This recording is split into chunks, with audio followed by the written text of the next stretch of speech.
I'm here with Anthony Lestani, National Sales Manager for Sunbather, and we're talking about the 50-year anniversary of Sunbather.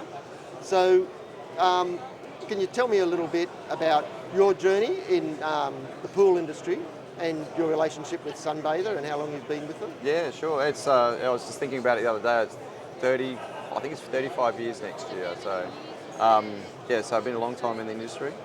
Obviously, a very enjoyable one. I think being at Splash helps you understand that too. Like you see all those relationships and all the people. So it's been a nice reminder of why I love the industry so much coming to these things.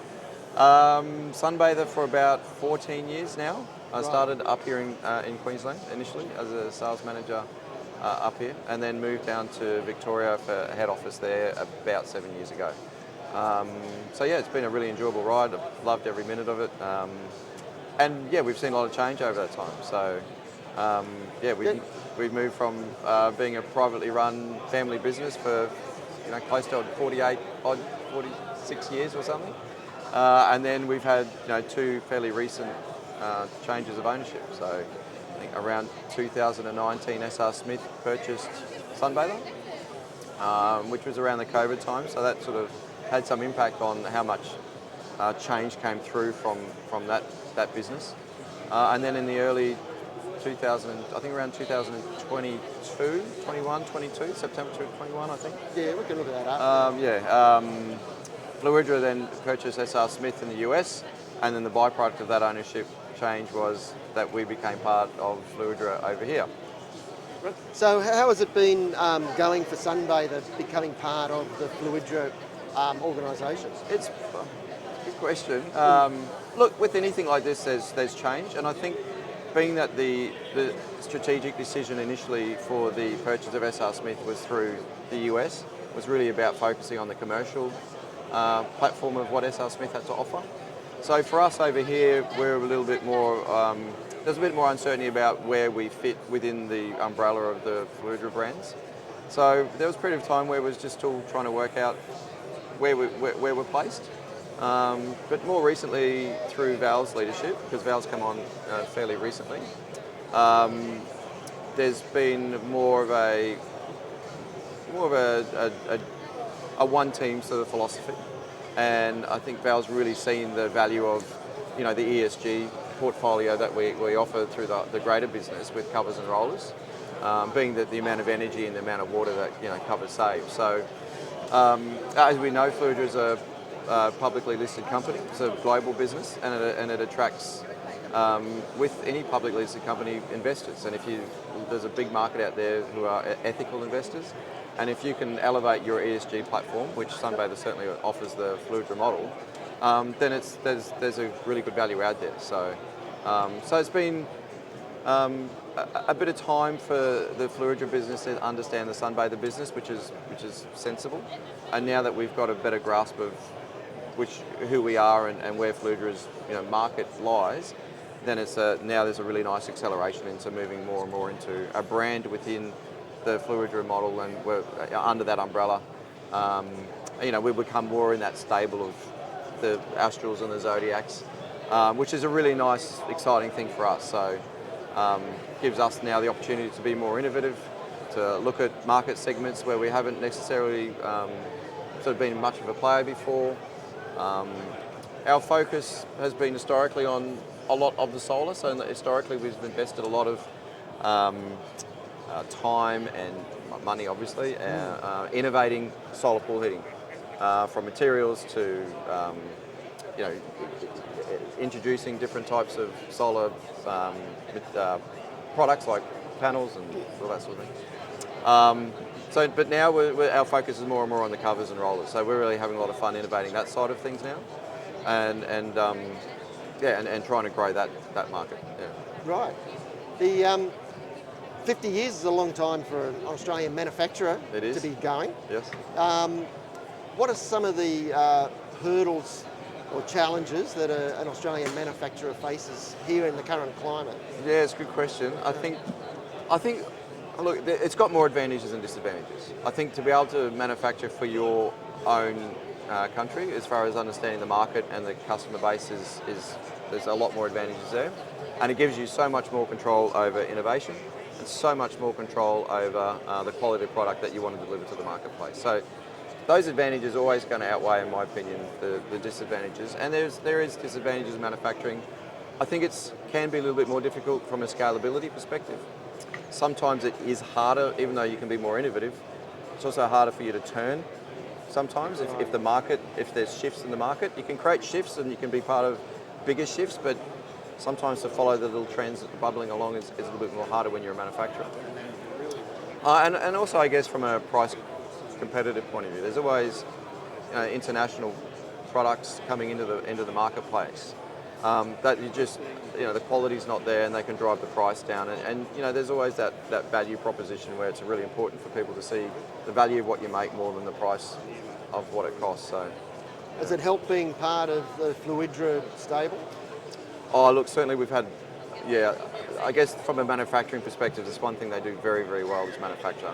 Apart from, obviously all the other good things they do, but we've had a lot of value from their insight in the manufacturing process. So they've been able to come in and understand and see what we do, and give us a lot of advice as far as improving our efficiencies, as far as finding better ways to be. I guess it's an efficiency proposition really for us. We've just become a lot more efficient at manufacturing, and that's given us a lot more of an ability to compete a lot more aggressively than what we've been able to in the past as well. Because if you can get your manufacturing costs down but keep the quality of your product up, then you're naturally going to be more competitive. So that's been a really, really exciting thing for us in that regard. And that's great. Yeah. And again, 50 years is a long time. What have the changes been, in your opinion, in the heating market, the swimming pool heating market in Australia over those 50 years, both in technology and also in consumer demand? Yeah, look, I think from a product perspective, I think that there's been three ways to heat a pool for a long time now. So gas, heat pumps and solar have been around for a while. So I think it's more about where the market shifted with the type of heating that people have chosen. So I guess more recently, if you look at over the 50 years, heat pumps have made the biggest impact as far as the change is concerned. And that sort of leads to what I was saying before about the introduction of external companies from outside Australia from a manufacturing perspective coming into the market. So when we started to see Chinese manufactured heat pumps hit the Australian market, that drove the price down considerably. And that just made the heat pump a lot more of an option for consumers. I remember selling heat pumps, I'll say 20, 25 years ago. It may have been longer, into the Australian market that long ago. And a heat pump for a domestic was around $15,000. So it was a lot more of a higher priced product, a lot harder to get those products, and there wasn't many in the market at the time. Compared to now, where you can have a very similar sized unit for a much lower value and price. So by the price coming down, it's enabled heat pumps to compete with solar a lot more aggressively. So we've certainly seen a shift, obviously, there. And that coupled with the fact that photovoltaic cells have come in, we know they've competed for real estate on the roof, and that running cost proposition has come down too, because heat pumps require a lot more electricity. But if you can offset it with the photovoltaic, that's changed the landscape a little bit. So I don't feel there hasn't been there's still a good place for solar in the market, and I think as the heat pump market sort of that cusp of a wave sort of flattens out a little bit more, I think we're starting to see people look at their options with solar a little bit more now, and realise that even though solar's been done pretty much the same way for a long time, we've improved the materials, but the physics of it is the same. The art of climate care and the focus on sustainable energy is not old news. It should be something we're embracing. So even though solar can be perceived as an old technology, it should be embraced as a future option for sustainable pools as well. And do you think that those environmental considerations are on consumers' minds when they're buying pools and heating them? I believe they are, yeah. I mean, we've noticed, I think we've noticed too, is a lot more people are heating their pools today as well. But we've also noticed more people are covering their pools as well. So that energy conservation, that water conservation is certainly becoming more paramount for people. And look, as an industry, we want people to heat their pools all the time. More people heat the pools, the more time they swim and the more time they spend in the water. So that's as an industry as sustainable as possible as well. As the future generations of consumers come through, their focus on climate is certainly different to what our focus on climate was back. You look at our kids and their grandchildren. The future for Sunbather is always going to be what we do now, which is solar pool heating, covers and rollers. The future is becoming one team with Fluidra, more than currently. So we'll be moving our business more and more into the Fluidra